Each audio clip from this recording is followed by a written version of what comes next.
為響應 AI 科技教父黃仁勳提倡學習台語，發起台語基金會、新台台灣語文測驗中心以及李宗麟議員服務處共同捐贈100套新冊，納入台語語言為本，予台南市教育局甲圖書館。透過文化局、教育局，吼，因佇課程頂懸，也是講因去辦這台語家庭頂懸，吼，予一寡有意識誒，即個爸爸媽媽先來甲即個台語誒教育先找倒來，刷落來了後，咱較看名啦，普及着愈來愈濟，遮一個小朋友啦。語言是文化的根，台語的傳承需要對細漢定根。這套繪本用台語白話字創作，搭配着畫作，毋但會當作為親子共讀的台語冊，更會當成為文化部政策，培育台語家庭，恢復厝內的台語聲上好的媒介，也會當做國中小本土語言課程的補充教材。這攏是用台灣的動物、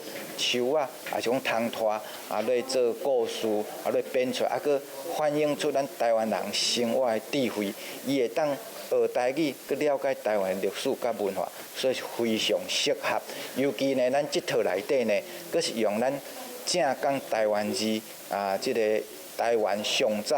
開始使用這個白話字。蔣偉文指出，台南市是台語人口比例上懸的縣市之一，建議台南市政府應該要繼續加強學校的台語教育，提升台語融入課程的教學比例，設立台語實驗學校、台語委員會等等。目前國中小除了每禮拜有一節台語課，更有21間學校是浸水式課程，致力於推廣母語教育。台南新聞社會採訪報道。